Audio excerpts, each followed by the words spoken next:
होनी चाहिए। उत्साह होना है और फिर दृढ़ होना है कि नहीं पक्का करना है। जैसे अभी दामोदर लीला में हमने क्या पढ़ा, उसमें दामोदर लीला क्या बताती है, वही तो बता दिए।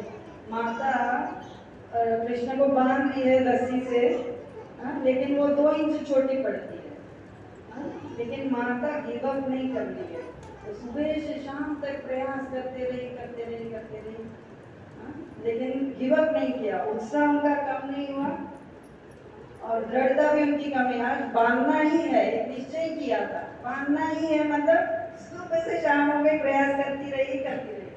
फिर भगवान ने देखा कि माता छोड़ने वाली नहीं है, सब पक्का है कि आप बांधती रही, उससे अच्छा मैं बंद जाता हूँ। तो माता का प्रयास देखिए भगवान से बंद है।